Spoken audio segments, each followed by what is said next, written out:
Eu nunca fui de ter medo da noite. Sempre gostei do silêncio, da calma que vem quando o mundo dorme. Foi por isso que aceitei o trabalho de caseiro noturno na chácara da Dona Teresa. Ela era uma senhora viúva, discreta, sempre muito educada comigo. A casa ficava numa área afastada, a uns 3 quilômetros da estrada principal e cercada por mata em volta. Era um lugar bonito durante o dia, mas à noite parecia outro mundo. Eu trabalhava lá desde o começo de 2019. Tinha 37 anos na época. Meu turno começava às 6 da tarde e ia até às 6 da manhã. Durante o dia, outro rapaz fazia a manutenção externa, cortar grama, limpar o galinheiro, essas coisas, mas à noite eu ficava sozinho, tomando conta da casa, dos cachorros e do portão. Dona Teresa só vinha aos fins de semana. Então, de segunda a sexta, o lugar era inteiro meu. Eu dormia num quartinho pequeno nos fundos, ao lado da garagem, com uma janela que dava para a parte de trás do terreno, onde começava o mato alto. As primeiras semanas foram tranquilas. Eu fazia meu café, deixava um radinho ligado bem baixinho e ficava andando pelo terreno de lanterna de hora em hora, só para conferir se estava tudo certo. Depois das 10 da noite, o silêncio era tão grande que dava para ouvir o vento passando entre as árvores. Às vezes o galho seco batia na cerca e o barulho se espalhava. No começo me assustava, mas logo acostumei. O lugar era isolado, mas seguro. Pelo menos era o que eu achava. Lembro bem da primeira vez que senti algo diferente. Foi numa quarta-feira de junho. O frio já estava forte e o céu sem lua deixava tudo escuro de verdade, quase impossível de ver além da luz da lanterna. Eram umas 11h30 da noite quando ouvi o primeiro som, um estalo seco, vindo da parte dos fundos. Pensei que fosse algum animal, talvez um tatu. Peguei a lanterna, saí do quartinho e caminhei até o cercado. O ar estava parado e só dava para ouvir o som dos meus passos no cascalho. Apontei a luz para perto da cerca, mas não vi nada, só o mato se movendo de leve. Fiquei alguns segundos parado, tentando escutar mais. Nada. Voltei para o quartinho, mas deixei a lanterna e o rádio por perto, só por precaução. Na noite seguinte, o mesmo som, quase no mesmo horário. Um estalo, depois outro, como se alguém pisasse em um galho seco. Dessa vez levei mais tempo para sair. Esperei uns minutos para ver se parava sozinho. Quando finalmente fui olhar, o ar estava ainda mais frio e uma neblina leve cobria parte do terreno. Lembro de ter sentido algo estranho no peito. Não era exatamente medo, mas uma sensação de que tinha alguém ali fora, me observando. Apontei a lanterna, varrendo o mato com o facho de luz, e foi aí que percebi algo diferente. Um pedaço da cerca de arame estava amassado, como se alguém tivesse tentado passar por ali. O curioso é que o arame estava dobrado para dentro, como se tivesse vindo de fora para dentro. Fiquei alguns segundos analisando aquilo. Toquei o metal frio. Tentei lembrar se tinha visto aquele dano antes. Talvez algum animal maior, como um porco do mato. Resolvi reforçar o local no dia seguinte, com um pedaço de madeira só por precaução. Quando o sol nasceu, fui até a casa do José, meu vizinho mais próximo. Morava a uns 3 quilômetros, descendo a estrada de terra. Contei a ele o que tinha visto. José era um homem calado, de uns 60 anos e conhecia bem a região. Ele me disse para ficar atento, que de vez em quando apareciam uns andarilhos que cortavam caminho pela mata.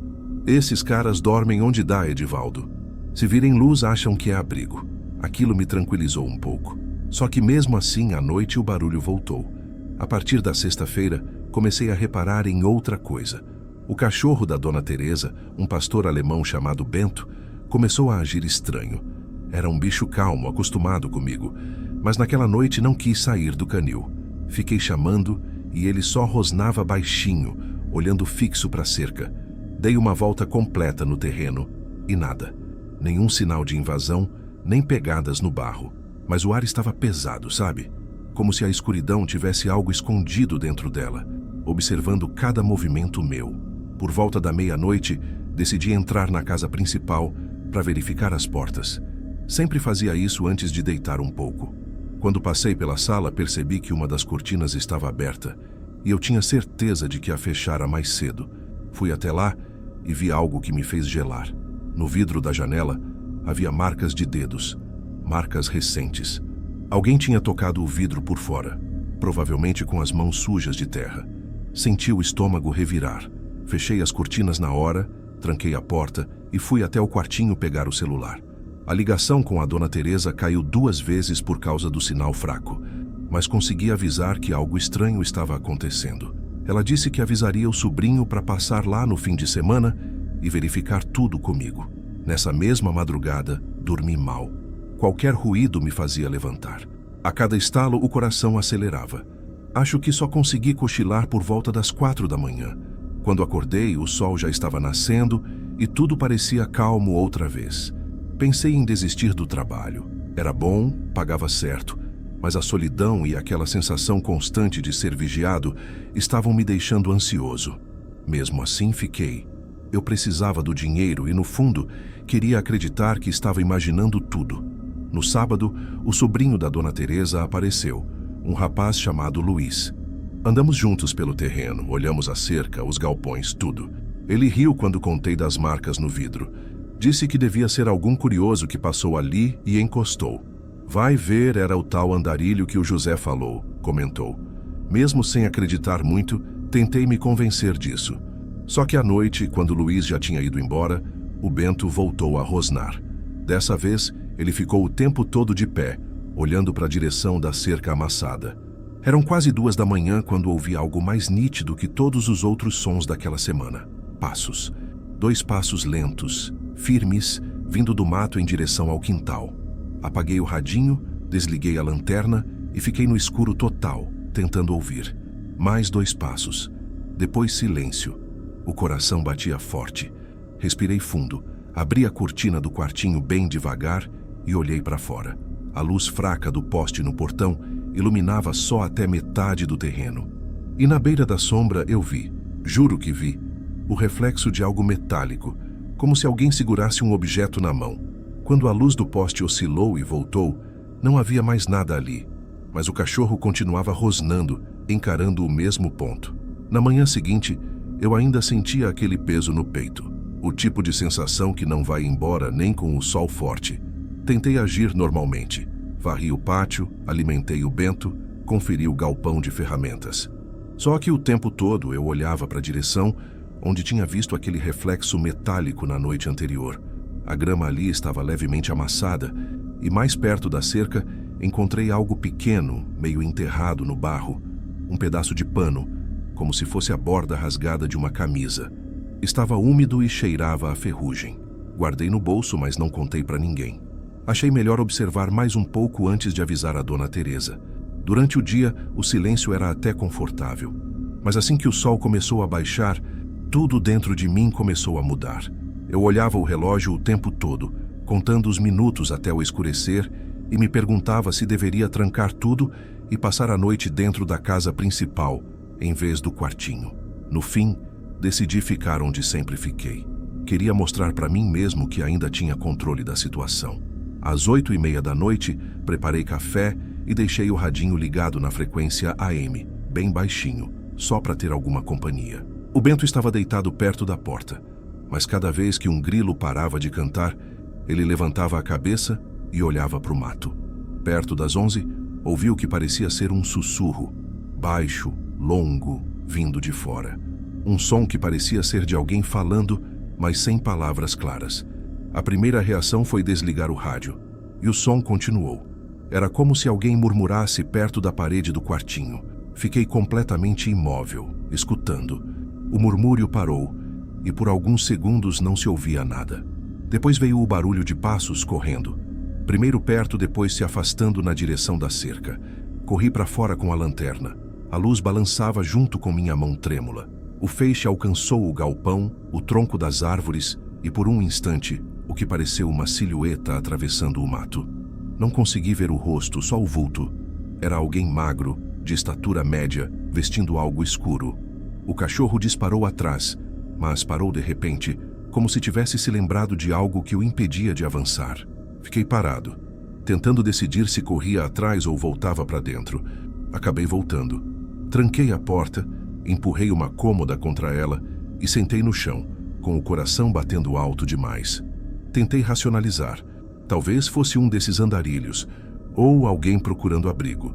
Só que o que me deixava inquieto era o jeito como ele parecia estar, escutando, como se quisesse me ouvir, me medir, antes de agir.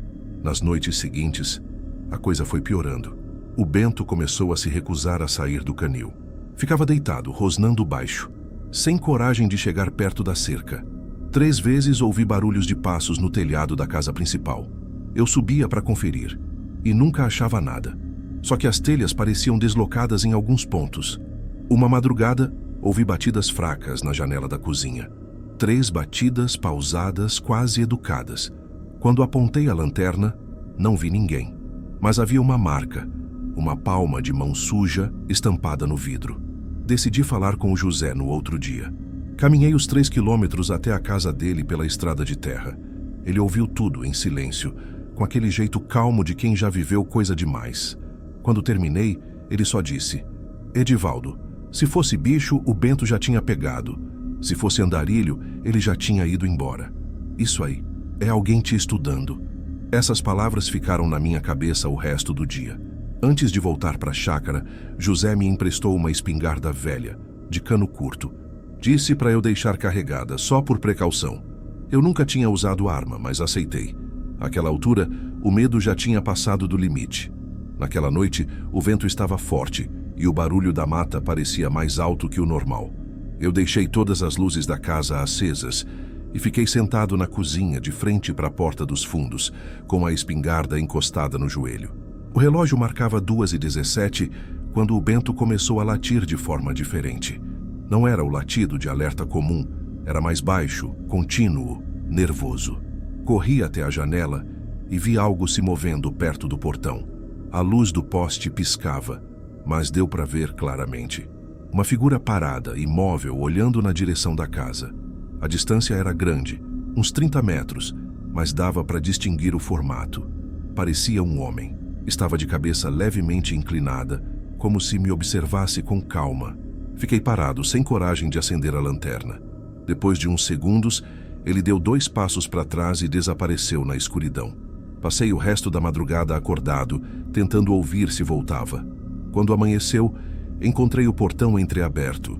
E do lado de dentro, bem no chão de terra, havia uma marca de sapato, uma pegada funda, apontando para dentro da propriedade. A sola tinha um desenho estranho, tipo losangos. Não era nada que eu reconhecesse. Nos dias seguintes, comecei a perceber sinais de que alguém andava rondando enquanto eu dormia. Pegadas perto da garagem, galhos quebrados perto do galpão e até uma garrafa d'água vazia atrás do canil. O mais assustador foi o bilhete. Na quarta-feira seguinte, encontrei um pedaço de papel preso na cerca, dobrado várias vezes. Dentro estava escrito com letra tremida: Você dorme pouco. O bilhete era curto, e foi isso que o tornou pior. Eu não sabia se era uma ameaça, uma provocação ou uma simples constatação. O fato é que alguém me observava o suficiente para saber disso. Mostrei o papel para o José no dia seguinte. Ele me olhou sério, depois disse: Esse cara está testando teu limite. Se ele ainda não entrou é porque está esperando o momento certo. Sugeri chamar a polícia, mas ele respondeu que o posto mais próximo ficava a quase 20 quilômetros dali e que sem flagrante eles nem viriam à noite. Voltei para a chácara mais tarde e tudo parecia normal, mas eu já não conseguia relaxar. Fiquei andando de um lado para o outro até o sol se pôr. Por volta das 10, ouvi um som vindo do interior da casa principal, como se uma cadeira fosse arrastada no chão de madeira. Tranquei a espingarda, peguei a lanterna e entrei devagar. Cada passo fazia o piso ranger. A sala estava vazia. A cadeira, no mesmo lugar.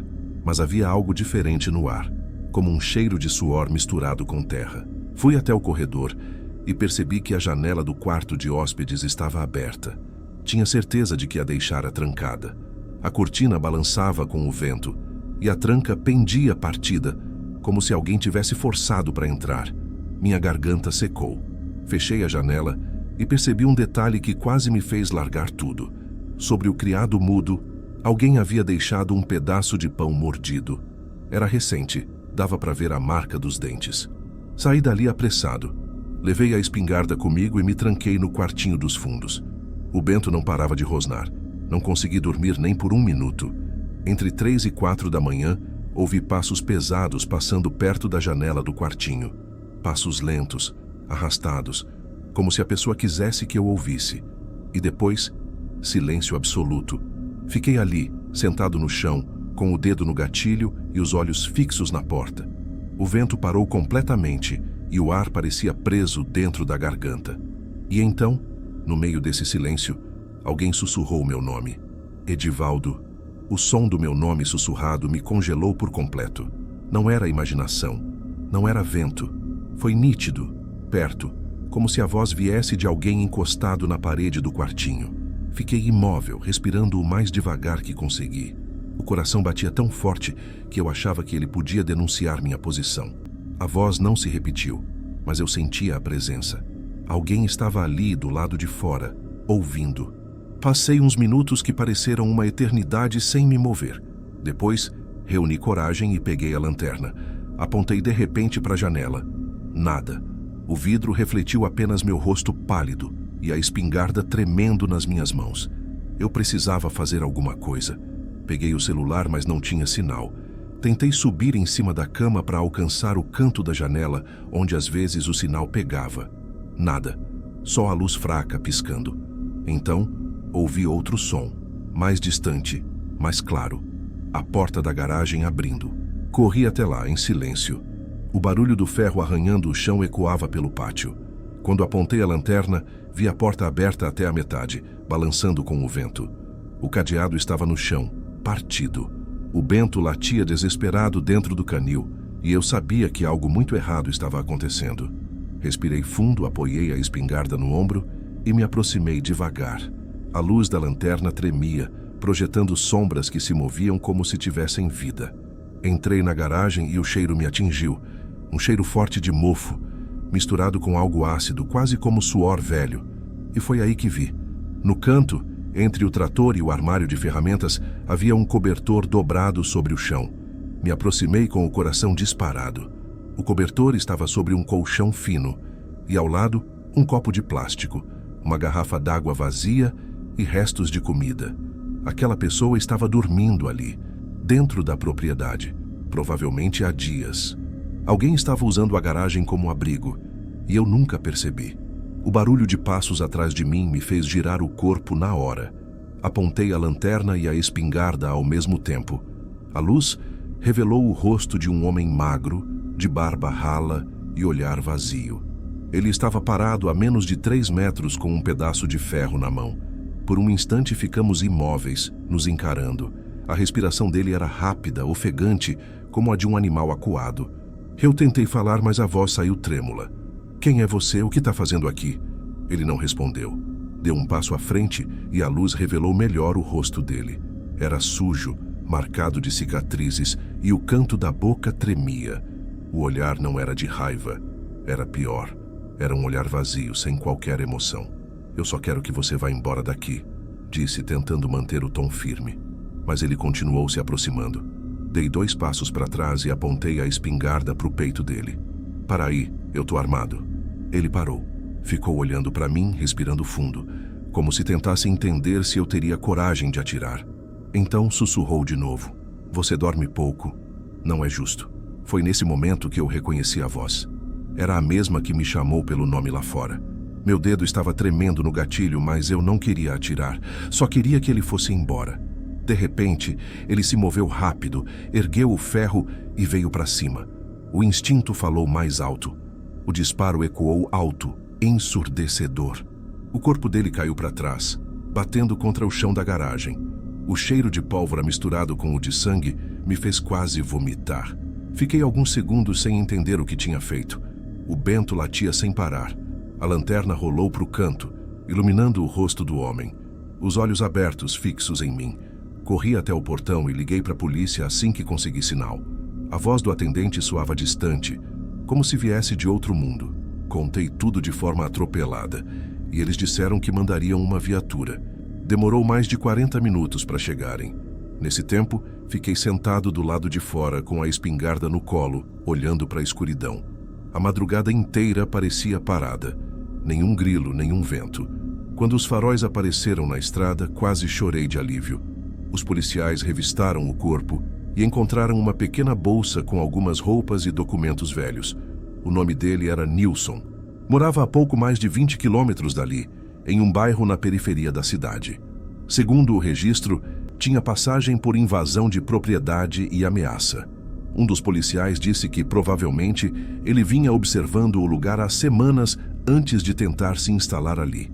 Quando terminaram, levaram o corpo e recolheram a arma. Eu fiquei sentado na varanda sem conseguir falar nada. O céu já clareava quando a dona Teresa chegou, avisada pela polícia. Ela me abraçou, mas eu não consegui reagir. Acho que só ali percebi de verdade o que tinha acontecido. Os dias seguintes foram um borrão. Prestação de depoimento, idas à delegacia e o eco do disparo voltando na minha cabeça toda vez que fechava os olhos. Descobriram que o Nilson morava sozinho, em um barraco abandonado, e que havia desaparecido meses antes.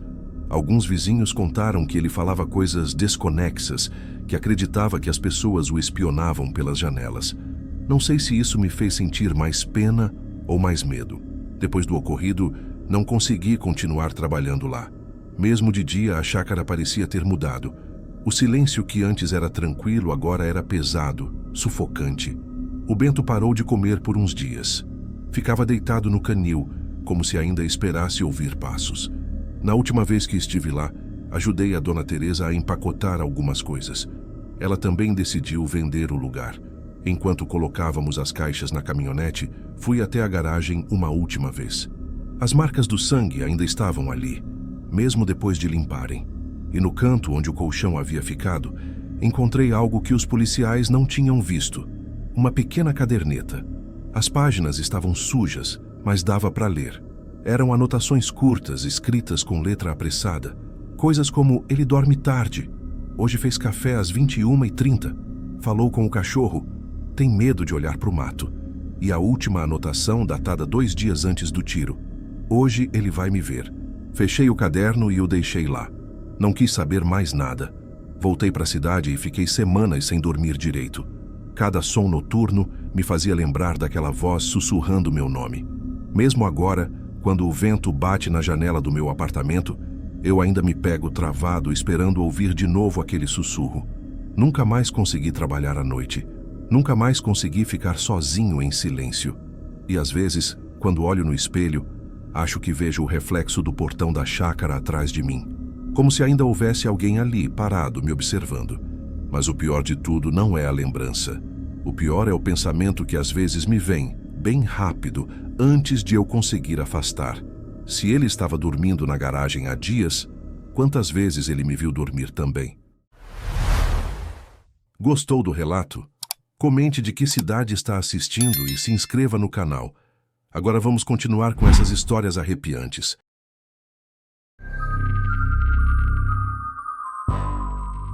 Era o início de junho, e eu estava no meu 3º mês trabalhando no posto da Serra Alta, um daqueles postos de gasolina que parecem esquecidos no mapa, encravado no meio da rodovia que liga 2 cidades pequenas.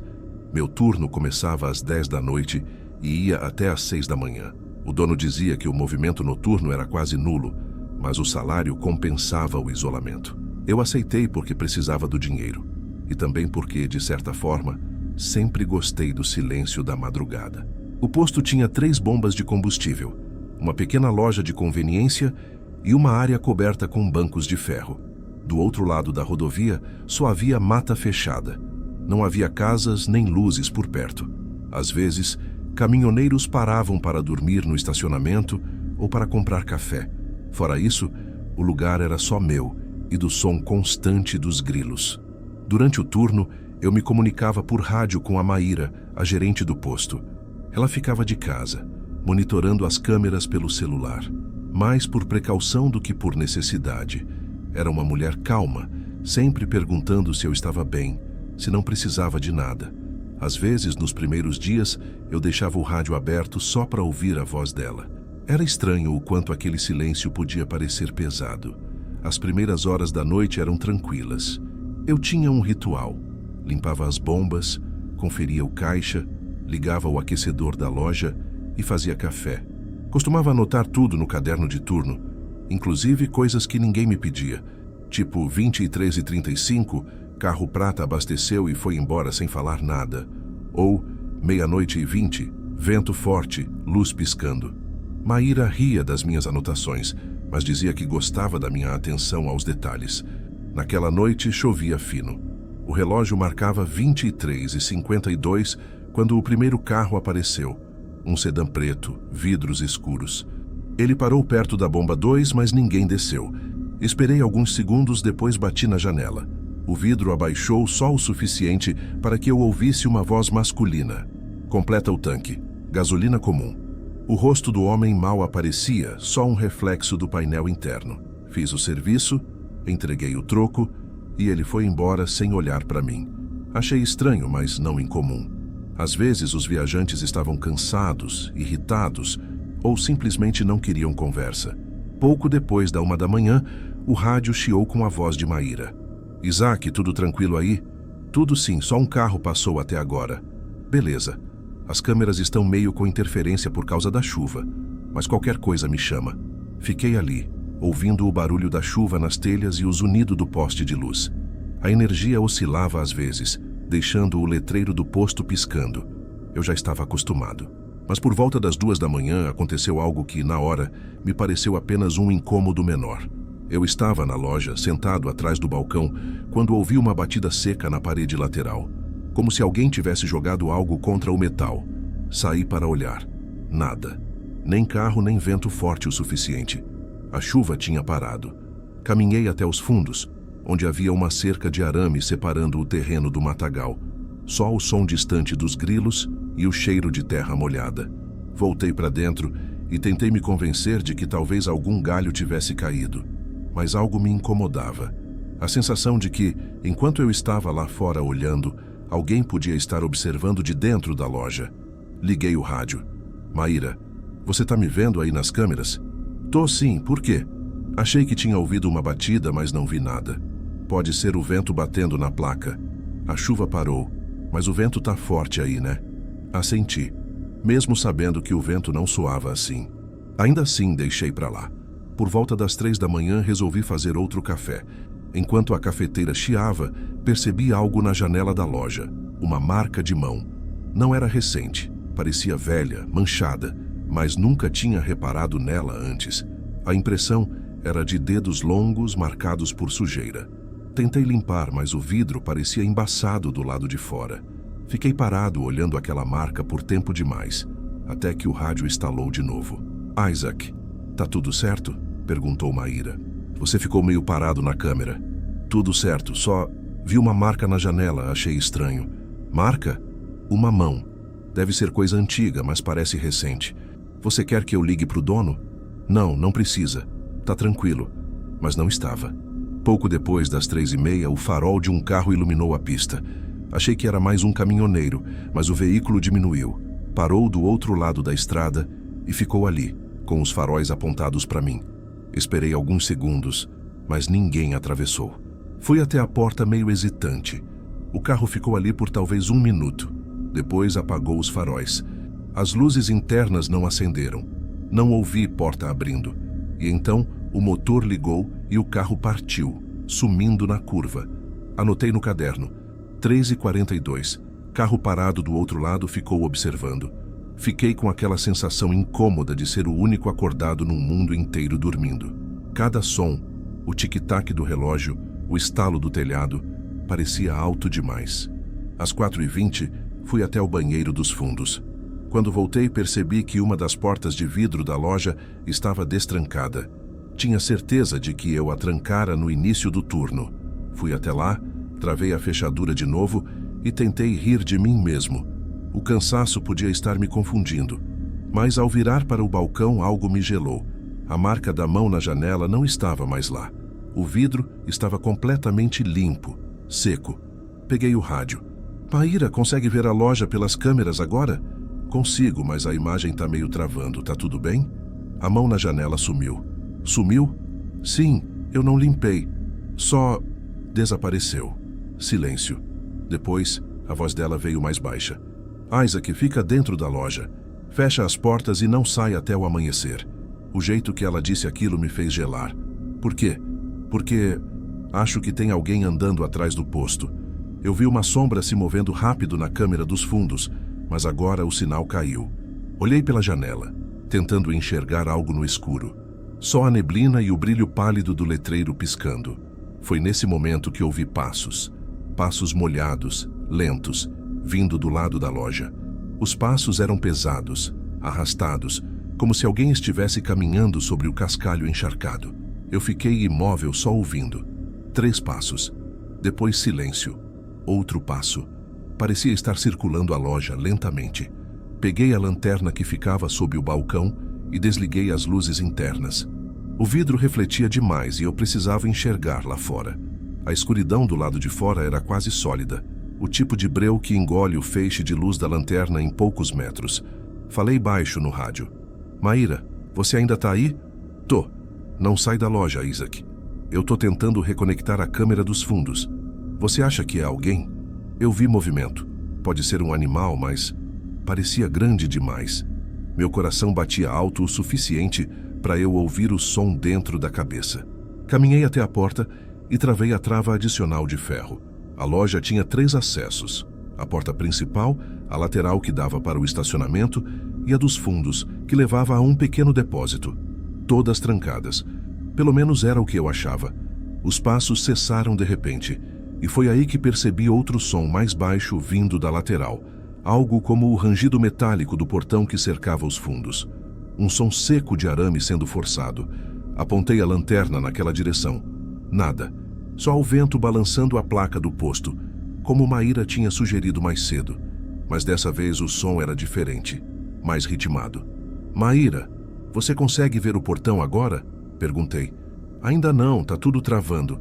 Mas, Isaac, me escuta. Fica dentro. Tranca tudo e não tenta olhar. A voz dela tremia um pouco. Tá bom, respondi. Mas e se for alguém precisando de ajuda? A essa hora? Naquela estrada? Não sai, Isaac. Olhei o relógio. 4h35. O tempo parecia estagnado. A chuva tinha voltado, fraca, mas constante, batendo no toldo de metal. Fiquei atrás do balcão com a lanterna em uma mão e o rádio na outra. Por alguns minutos nada aconteceu. E então ouvi um som que fez meu estômago gelar. Uma pancada seca na porta dos fundos. Corri até lá com cuidado e encostei o ouvido. Mais 2 batidas. Quem tá aí? Gritei. Silêncio. Apertei o rádio. Maíra, tem alguém na porta dos fundos. Ela demorou a responder. Quando a voz dela veio, soou distante, abafada. Eu tô vendo uma silhueta, mas a câmera tá congelando. Isaac, parece um homem. Engoli em seco. Ele tá parado? Tá. Não se mexe. Só tá ali, virado para a porta. Fiquei completamente imóvel. Olhei ao redor, procurando algo para me defender. Peguei o bastão de ferro que o dono deixava perto do caixa. Só por precaução, ele dizia. Maíra, ele ainda tá lá? Silêncio. Depois, o chiado do rádio. Isaac, ele sumiu.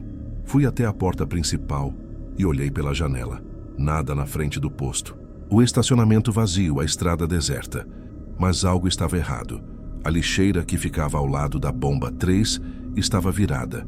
E havia marcas de lama que iam dali até a lateral da loja. Voltei para dentro, travei todas as trancas e desliguei as luzes externas. O rádio chiava intermitente, cortando as palavras de Maíra. Sinal, fraco, câmeras, cuidado. Sentei no chão atrás do balcão e fiquei ouvindo. Por alguns minutos, só o som da chuva. Depois, uma voz. Não vinha do rádio. Vinha lá de fora. Tá aberto? Disse um homem, a voz calma, rouca. Preciso só de ajuda. Fiquei sem ar. A voz vinha da porta lateral, do lado de onde tinham vindo os passos. Maíra, tem alguém falando comigo. Sussurrei no rádio. Chiado. Nenhuma resposta. A voz lá fora repetiu mais firme. Tá me ouvindo aí? Eu bati na porta e você não respondeu. Eu não consegui responder. A lanterna tremia na minha mão. Só preciso ligar para um amigo. Continuou a voz. Tô sem bateria e o carro parou na pista. Podia ser verdade, podia. Mas o instinto dizia que não. Algo na entonação dele era estranho. Como se ele estivesse sorrindo ao falar. Dei um passo para trás, tentando ficar em silêncio, mas o rádio chiou alto. A voz de Maíra surgiu cortada. Isaac, não abre! Não abre para ninguém! Mas a mensagem chegou tarde demais. Do lado de fora, o som da maçaneta girando ecoou. Ele estava tentando entrar. Ei, calma aí, disse a voz agora mais próxima, quase colada ao vidro. Não precisa se assustar. Eu só quero carregar o celular. Vi a sombra dele na janela. Um homem alto, casaco escuro, o rosto escondido pela aba de um boné. Ele encostou as mãos no vidro tentando ver lá dentro. Apertei o bastão com força. O posto tá fechado, gritei. Volta amanhã de manhã. De manhã? Ele repetiu num tom baixo. Mas eu tô aqui agora. Aquela frase me atravessou. Ele não parecia pedindo ajuda. Soava como se estivesse testando até onde podia ir. Fui recuando até o fundo da loja, mantendo os olhos na sombra. Ele se afastou um pouco, sumiu do campo de visão. Esperei. Nenhum som. De repente, uma batida forte na outra porta, a dos fundos. Depois outra e outra. Ele estava se movendo ao redor, batendo de um lado para o outro, como se estivesse tentando me confundir. Corri para o rádio tentando gritar. Maíra, chama a polícia! Eu já chamei, respondeu ela com a voz trêmula. Mas eles disseram que pode demorar. São quase 15 quilômetros até aí. Olhei o relógio. 4h52. 15 quilômetros pareciam uma eternidade. A luz da loja piscou e apagou. Tudo ficou escuro. Só a chuva e o som da respiração que eu tentava controlar. Usei a lanterna e corri até o depósito, que tinha uma pequena janela voltada para os fundos. Apontei o feixe de luz e vi algo que fez meu sangue gelar. O portão estava aberto. A tranca de ferro, no chão, e pegadas na lama indo em direção à loja. Desliguei a lanterna sem pensar. O som da chuva parecia mais distante agora, abafado. E então ouvi, do outro lado da parede fina, o som de alguém respirando. Baixo, constante. Fiquei parado ali, tentando não fazer barulho. O rádio chiou de novo. Isaac. Era Maíra, quase sussurrando. Eu tô vendo ele na câmera. Ele tá dentro. Meu corpo travou. Como assim dentro? Ele tá aí, Isaac. No corredor lateral, perto do depósito. Virei o rosto lentamente e o feixe da lanterna iluminou o vidro da porta. Por um segundo, achei que fosse reflexo. Mas não era. Alguém estava do outro lado olhando para mim. Os olhos dele me encaravam fixos, sem piscar. A mão subiu devagar, batendo no vidro, suave. Uma vez, duas, três. Depois, silêncio total. Por alguns segundos, eu não consegui me mover. Só fiquei ali, encarando aquele rosto do outro lado do vidro. Os olhos dele eram fundos, sem expressão, e a pele parecia pálida sob o reflexo da lanterna.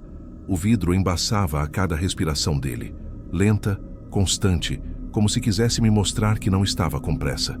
Recuei devagar, tentando não fazer barulho. O rádio chiou de novo. Isaac, escuta, disse Maíra. A polícia tá vindo, mas você precisa se esconder. Ele tá na porta do depósito, sussurrei. Tá me olhando. Se tranca em algum lugar. Fecha tudo por dentro. Olhei em volta. A loja era pequena, e o depósito onde eu estava só tinha uma saída, aquela porta de vidro. O resto era parede e prateleiras com produtos de limpeza. Peguei uma chave de fenda da bancada e empurrei umas caixas para o canto. Fiz silêncio. Só conseguia ouvir meu coração batendo e o leve rangido do vidro quando ele encostava a mão. Tá com medo, né? A voz dele veio abafada, quase tranquila. Eu também ficaria. Não respondi. Ele riu. Um riso curto, sem som. Só o movimento da boca. Depois se afastou do vidro. O silêncio seguinte foi pior do que o som dos passos, porque eu sabia que ele ainda estava lá. Só não sabia onde. Olhei para o rádio, esperando que Maíra dissesse algo, mas só ouvia o chiado. A energia continuava oscilando e a lanterna já começava a falhar. Me ajoelhei atrás das caixas e respirei devagar, tentando manter a calma. Foi quando ouvi o barulho do trinco sendo forçado. Primeiro devagar, depois mais forte. Ele estava tentando abrir. Empurrei as caixas contra a porta e segurei firme o bastão de ferro. O som de metal contra metal ecoou pelo cômodo. Mais uma pancada. E mais uma. Isaac! A voz de Maíra veio urgente. Sai daí, agora! Vai para a loja e tenta trancar o banheiro. Mas eu não podia sair. O homem estava exatamente do outro lado. O barulho parou. E então veio um som diferente. O estalar da parede fina de madeira, como se ele estivesse tentando arrombar por fora. Corri até o canto do depósito. Empurrei a janela e tentei abrir. Ela emperrou. Usei toda a força até ouvir o estalo da tranca cedendo. A janela abriu com um rangido alto. A chuva voltou a cair forte, molhando meu rosto. Me arrastei para fora, caindo na lama atrás do posto. As luzes piscavam, refletindo no chão molhado. O frio era cortante. Olhei para trás. O portão ainda estava escancarado, balançando com o vento. Corri em direção à bomba número 3, tentando chegar até a loja pela frente. O chão escorregava, e o som da chuva encobria meus passos. Mas quando cheguei à vitrine principal, percebi que algo estava errado. A porta estava aberta, escancarada. Do balcão vinha o som do rádio chiando. Me aproximei devagar, o bastão ainda na mão. "Maíra?" chamei. Nenhuma resposta. Só o estalo elétrico da luz que piscava. Entrei, mantendo a lanterna acesa. O chão estava molhado, com marcas de pegadas. Uma sequência irregular, indo da entrada até o corredor que levava ao depósito. Parei no meio da loja e percebi algo no balcão. O meu caderno de anotações aberto na última página. E havia uma frase escrita ali, em caligrafia, que não era a minha. 3h52. Isaac ainda está aqui. O mesmo formato que eu usava nas anotações de turno. A mão tremeu. Era impossível ele ter escrito aquilo enquanto eu estava no depósito. Ele teria que ter passado por mim. Ou nunca ter saído. O rádio chiou e a voz de Maíra voltou ofegante. "Isaac, eu acabei de ver ele no estacionamento. Sai da loja agora." Girei rápido, apontando a lanterna para a porta da frente. Nada. A chuva, o asfalto, o nevoeiro. Mas então ouvi um barulho dentro da loja. Um estalar baixo vindo do teto. Como se alguém estivesse andando sobre o forro. Apaguei a lanterna e fiquei ali, no escuro, ouvindo o som arrastado acima de mim. Um rangido. Depois outro. Mais perto. E então, silêncio total. Por instinto me abaixei. O forro acima do balcão cedeu com um estalo e um corpo caiu pesadamente no chão, a menos de 2 metros de mim. Era o homem. O boné molhado, o casaco escuro e nos olhos aquela expressão calma e vazia.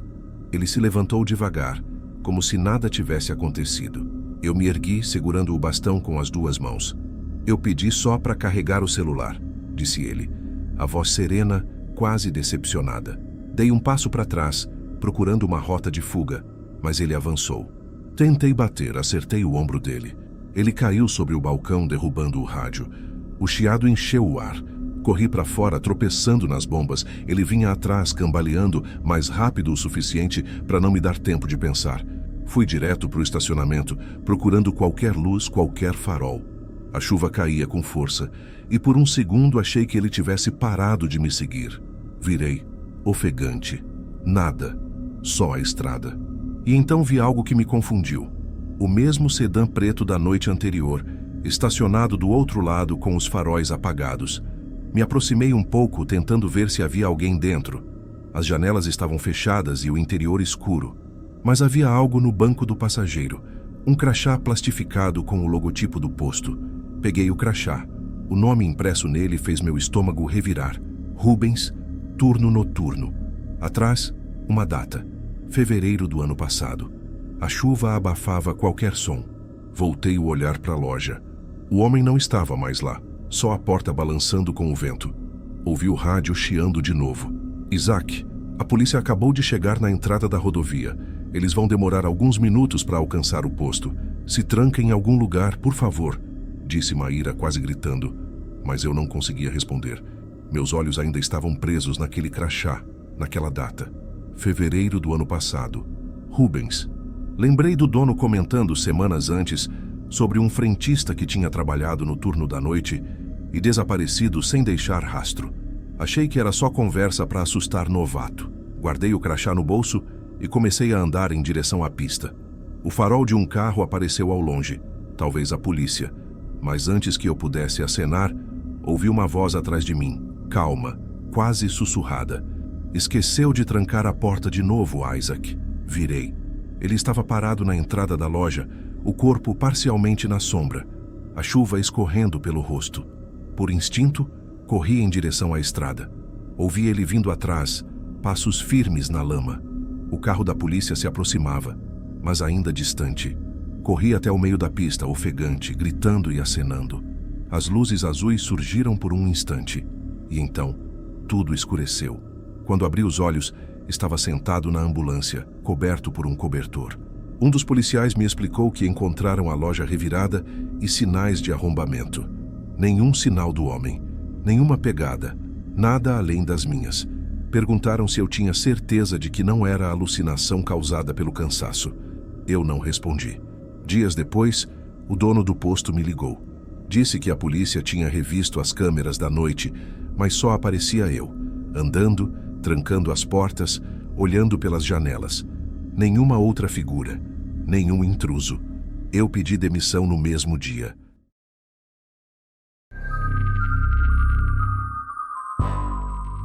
Meu nome é Adriano, e em 2019 eu trabalhava como vigia noturno em um galpão logístico na saída da cidade, numa área quase deserta depois das 10 da noite. O lugar era enorme, dividido em 3 blocos e um estacionamento aberto, cercado por um alambrado alto. De dia o movimento era intenso, caminhões entrando e saindo, empilhadeiras cruzando os corredores, o barulho constante de pallets sendo arrastados. Mas quando chegava a noite, o silêncio tomava conta de tudo. Meu turno começava às 11. Eu costumava chegar um pouco antes, por volta das 10h40, para fazer a troca com o Nelson, o segurança do turno anterior. Ele era um cara mais velho, falava pouco, mas sempre deixava tudo em ordem. A primeira coisa que ele fazia quando eu chegava era anotar no caderno de ocorrências. Tudo normal. E geralmente era mesmo. O supervisor, Mauro, passava só no começo do turno para verificar se o sistema de câmeras estava funcionando e para deixar instruções. Depois disso, ficava em casa, mas dizia que podia ser chamado a qualquer momento, caso algo saísse do padrão. A minha colega, Lirian, fazia a ronda externa, enquanto eu ficava mais no setor administrativo, monitorando as câmeras e checando o perímetro pelo rádio de tempos em tempos. Aquela rotina era monótona, e eu confesso que, no começo, até gostava disso. Gostava da paz do lugar, do ar frio da madrugada, da sensação de estar completamente isolado do resto do mundo. Só que, com o tempo, aquele silêncio começou a pesar de um jeito estranho. Era como se o próprio galpão respirasse, o som distante do vento passando por entre as frestas, os estalos do metal se contraindo com o frio e, de vez em quando, algum ruído mais seco, como um passo em falso. Na terceira semana de trabalho, as coisas começaram a ficar diferentes. Lembro que era uma terça-feira, madrugada fria. O relógio marcava 1h27. Eu estava na sala de vigilância, olhando para o monitor principal dividido em 8 telas. A maioria mostrava apenas sombras estáticas, as docas vazias, o corredor dos armários, o portão de carga. Mas uma das câmeras, a número 5, que ficava voltada para o corredor dos fundos, mostrou algo que me fez endireitar na cadeira. Parecia uma silhueta passando rápido, bem no canto esquerdo da tela. Não dava para distinguir nada. Podia ter sido reflexo, podia ser até um inseto próximo à lente. Mas o movimento foi nítido o suficiente para me deixar atento. Peguei o rádio. Lirian, tá na área dos fundos agora? A resposta demorou alguns segundos. Negativo, Adriano. Tô aqui fora, perto da cerca leste. Por quê? Olhei de novo para a câmera. Nada. O corredor estava completamente vazio. Nada não. Acho que a câmera deu uma interferência. Mas a verdade é que, depois disso, fiquei observando aquele monitor por longos minutos, tentando entender o que tinha visto. Às 2h30 fui fazer uma ronda rápida. O galpão era imenso, com corredores longos e ecoantes. O som das minhas próprias botas contra o chão de cimento me deixava desconfortável. Em cada esquina havia um ponto de luz fluorescente piscando levemente, e o resto ficava em penumbra. No corredor dos fundos, onde eu achava ter visto o vulto, o ar parecia mais frio. O chão tinha marcas de poeira, mas nenhuma pegada recente. Abri a porta metálica que dava para o pátio externo, e o vento cortante entrou de uma vez, fazendo ranger as dobradiças. Lá fora, nada além do breu. Voltei para a sala de vigilância, tentando me convencer de que era só o cansaço. O turno da noite mexe com a cabeça, principalmente quando você fica sozinho por horas. A mente começa a inventar sons, sombras ganham formas. Eu sabia disso, mas na noite seguinte, o mesmo movimento apareceu na câmera 5, às mesmas horas, quase no mesmo ponto. Dessa vez pausei o vídeo, voltei quadro por quadro, e juro, vi uma forma humana, só que curvada, como se a pessoa estivesse meio inclinada, passando rente à parede. Não dava para ver rosto, nem roupa, nada, apenas o contorno. Chamei Lirian de novo. Você consegue vir até o corredor dos fundos? Quero verificar uma coisa. Agora? Ela respondeu com a voz cansada. Tá chovendo pra caramba aqui fora. É rápido, prometo. Ela veio alguns minutos depois, molhada, irritada, mas foi comigo até o ponto onde a câmera ficava. Iluminei com a lanterna. Nenhum sinal de arrombamento. Nada fora do lugar. O chão seco, sem marcas. Deve ser reflexo, Adriano, disse ela, virando para ir embora. Essas câmeras velhas sempre dão esses sustos. Fiquei ali mais um pouco em silêncio. O som da chuva no telhado metálico era quase hipnótico. Antes de voltar para a sala, olhei uma última vez para o corredor. E foi então que escutei. Um som de respiração, baixo, rouco, vindo de algum ponto entre as pilhas de caixas. Apontando a lanterna, dei um passo à frente. O som parou. Esperei alguns segundos com o coração batendo forte. Só o som da chuva. Corri de volta para a sala e olhei o monitor da câmera 5. E dessa vez, a lente estava completamente escura, como se alguém estivesse tampando a frente dela.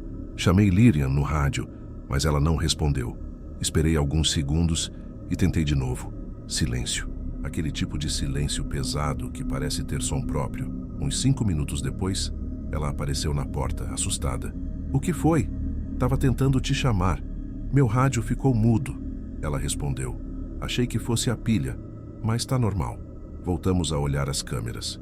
Todas funcionavam, menos a 5. Tentei reiniciar o sistema, mas ela não voltou. Só voltou a funcionar perto das 4 da manhã, já quase no fim do turno. No dia seguinte, mostrei a gravação para o Mauro, o supervisor. Ele assistiu com atenção, mas balançou a cabeça. Pode ser falha no sensor. Essa câmera é velha. Vou pedir para trocar, mas não se preocupa com isso. Tentei insistir, mas ele desconversou. O galpão é seguro, ele disse. Aqui ninguém entra sem ser visto. Mas eu sabia o que tinha ouvido. Aquele som de respiração, o ar frio no corredor e o jeito que a câmera escureceu, tudo aconteceu de verdade. Naquela noite, quando cheguei para o novo turno, a câmera 5 tinha sido trocada. Nova com imagem nítida. Só que a sensação estranha não passou. Pelo contrário, parecia pior. Desde o portão de entrada, senti como se tivesse alguém me observando. Enquanto Nelson terminava o turno dele, comentou algo que me gelou por dentro. Engraçado, Adriano. Desde semana passada, quando eu passo perto dos fundos, ouço uns passos lá dentro. Achei que fosse você ou a menina. Mas ontem eu vi o reflexo de alguém no vidro. Achei que tivesse outro vigia novo aí dentro. Olhei para ele sem saber o que responder. Mas não era ninguém. Ele completou com um meio sorriso cansado. Às vezes, a cabeça prega a peça. Ele pegou a mochila, se despediu e foi embora. E quando o som do motor da moto dele se perdeu na distância, percebi que o galpão estava em completo silêncio. Um silêncio que parecia esperar alguma coisa. Depois daquela conversa com o Nelson, eu fiquei o resto do turno com um incômodo que não conseguia explicar. Cada estalo do metal, cada chiado do vento lá fora, me fazia virar a cabeça rápido demais. A câmera nova, a tal substituta da número 5, mostrava o corredor dos fundos com uma nitidez quase incômoda. A luz fria deixava o chão cinza e as sombras muito definidas. Era o tipo de imagem que faz a gente ficar esperando que algo se mexa. Às 2 da manhã, Lirian foi para o lado externo, fazer a ronda perto dos caminhões estacionados. Eu fiquei sozinho na sala de vigilância, como sempre. Costumava deixar o rádio ligado baixo, só para ouvir o chiado e saber que a linha estava aberta. Naquela noite, o chiado sumiu. Sem aviso, o som do rádio simplesmente morreu. Não era interferência, nem barulho estático. Era silêncio puro, como se tivessem cortado a transmissão. Tentei ajustar a frequência, bater no aparelho, nada. Levantei da cadeira e olhei em volta. O relógio digital na parede marcava 2h17. A tela das câmeras seguia normal, exceto por uma coisa que só percebi depois de alguns segundos. Em uma das imagens, lá no canto da doca 3, uma das portas de ferro estava aberta. Ela nunca ficava aberta. Peguei a lanterna e caminhei até lá, tentando manter o passo firme. O som das botas ecoava pelo corredor e o cheiro de poeira misturado com graxa parecia mais forte do que nunca. Quando cheguei à doca 3, a porta estava só encostada, balançando de leve com o vento. Apaguei a lanterna por um instante e fiquei escutando. Nada. Só o barulho distante de um cano pingando em algum lugar. Toquei a porta e o metal gelado me fez estremecer. Fechei-a com força.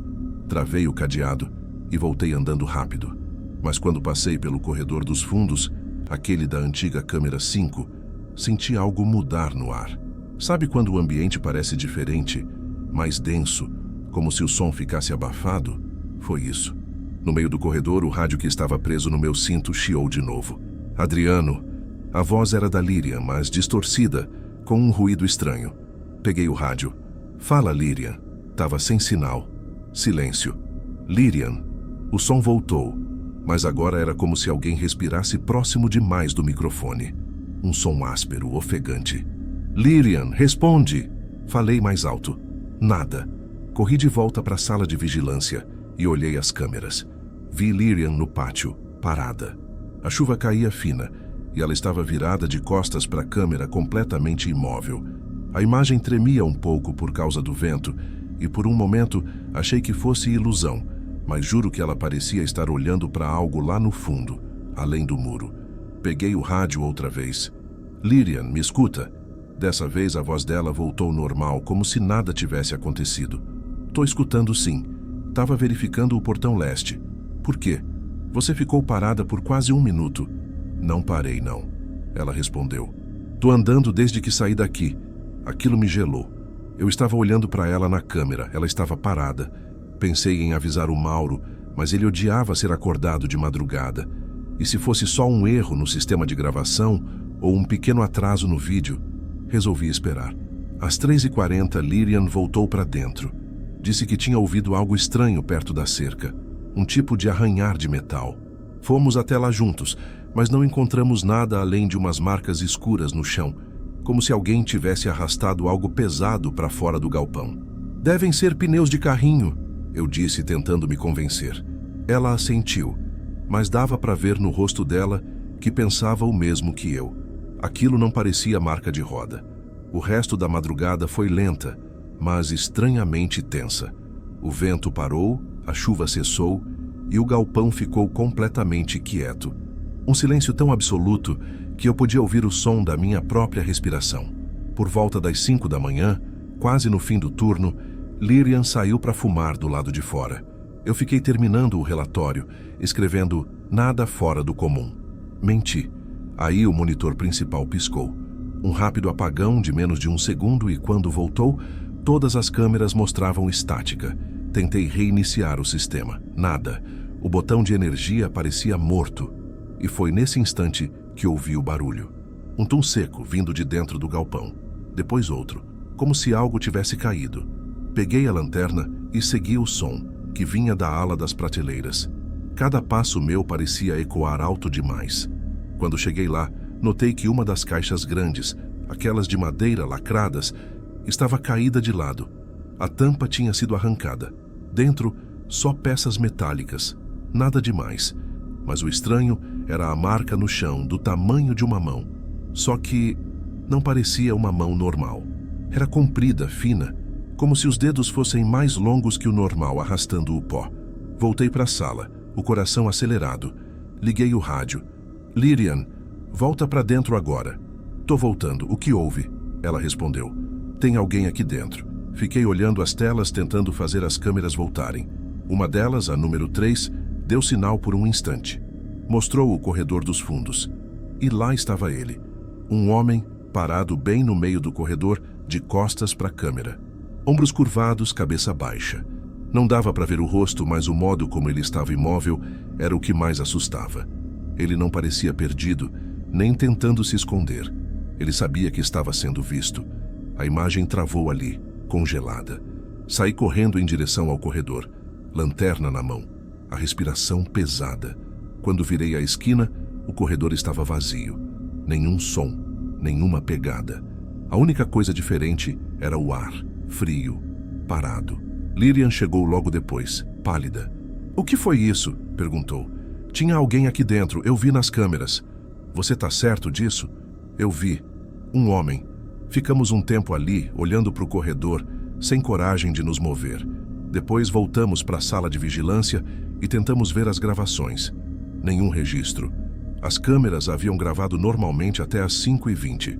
Depois disso, apenas estática. Quando o dia clareou, o Mauro apareceu. Mostramos tudo, mas ele foi cético como sempre. "Vocês estão muito tempo virando à noite. Isso afeta a cabeça." Pedi para revisar as imagens do servidor, mas ele disse que não havia nada além de ruído. Deve ter sido falha no sistema. Mas havia algo que ele não viu. Quando ele saiu, abri de novo as pastas do computador, e uma delas, chamada Logs Internos, mostrava algo que não estava ali antes. Um arquivo novo, criado às 5h24 da manhã. O nome do arquivo era Evandro. Eu não tinha criado aquilo. Nenhum de nós tinha. Cliquei 2 vezes. A tela ficou preta por um segundo, e então apareceu uma imagem borrada, tirada de alguma das câmeras internas. Mostrava o corredor dos fundos, mas em um ângulo que nenhuma das nossas câmeras cobria. E no centro da imagem havia um rosto, pálido, com os olhos fundos, olhando diretamente para a lente. Fechei o arquivo na hora, o coração disparado. Lyrian perguntou o que era, e eu menti. Disse que era só um erro do sistema, mas eu vi aquele rosto. E o que mais me perturbou não foi a expressão dele. Foi o fato de que eu o conhecia. Evandro, um antigo vigia do galpão que havia desaparecido 2 anos antes, durante o turno da noite. Depois daquele dia, nada mais pareceu o mesmo no galpão. Eu tentei esquecer o que vi no arquivo. Tentei me convencer de que estava cansado, de que aquele rosto poderia ser apenas uma falha de imagem. Mas toda vez que eu fechava os olhos, era como se ele ainda estivesse ali, parado no escuro, me observando por entre as câmeras. O Mauro marcou uma reunião curta e seca na manhã seguinte. Disse que o sistema novo seria instalado em breve e que até lá deveríamos manter a calma e seguir o protocolo. Falava como se estivéssemos paranoicos. Quando mencionei o nome no arquivo, ele apenas desviou o olhar e respondeu: "Esse nome não devia estar no sistema. Esquece isso, Adriano." Mas como esquecer? Passei o resto do dia tentando dormir, mas toda vez que começava a pegar no sono, sonhava com o corredor dos fundos. Sempre o mesmo cenário, o mesmo som de passos lentos se aproximando. Acordava suado com a sensação de que alguém estava parado do lado de fora da minha porta. Naquela noite, cheguei ao galpão alguns minutos antes do turno começar. Lyrian ainda não tinha chegado. O portão principal estava entreaberto, o que já era estranho, porque Nelson sempre deixava tudo trancado antes de ir embora. Entrei e chamei por ele. Nenhuma resposta. A moto dele ainda estava estacionada, o capacete no chão. As luzes internas estavam acesas, mas o galpão parecia vazio. Encontrei o caderno de registro em cima da mesa da guarita. A última anotação feita por Nelson dizia: "Ouvi barulho no corredor dos fundos de novo." Fui verificar. O relógio marcava 10h59. Logo depois disso, nada. Tentei ligar para ele, mas o celular caiu direto na caixa postal. Decidi esperar alguns minutos, achando que ele podia estar terminando a ronda. Mas o tempo foi passando e ele não voltava. Quando Lyrian chegou, contei o que tinha acontecido. "Ele deve ter ido embora antes de você chegar", disse ela, tentando manter a voz leve. "A moto dele tá aí", respondi. E o portão estava aberto. Ela ficou em silêncio por um instante. "Vamos olhar juntos." Pegamos as lanternas e fomos até o corredor dos fundos. A nova câmera piscava, alternando entre estática e imagem real. A cada piscada parecia que o corredor se movia. As sombras mudavam de lugar, como se alguém estivesse andando lá dentro. Quando chegamos perto, o cheiro era estranho. Um cheiro de ferrugem e umidade, como se o ar tivesse envelhecido de repente. No chão, vimos uma mancha escura próxima à parede. Não parecia tinta nem óleo. "Pode ser ferrugem", Lyrian disse, num tom fraco. Mas nós dois sabíamos que não era. De repente, o rádio dela chiou. Vocês não deviam estar aqui. A voz era baixa, rouca, quase um sussurro.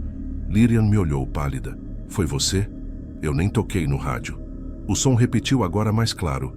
Voltem para a sala. Saímos andando rápido, quase correndo. Quando chegamos na sala de vigilância, as telas estavam todas acesas, mas nenhuma mostrava a gente. Nenhuma. As 8 câmeras exibiam ângulos do galpão, mas em todas as imagens, os corredores estavam vazios. Lyrian olhou para mim, tentando disfarçar o pânico. Isso é gravação antiga, só pode ser. Mas não era. O relógio digital no canto da tela mostrava o horário exato. 11h37 da noite.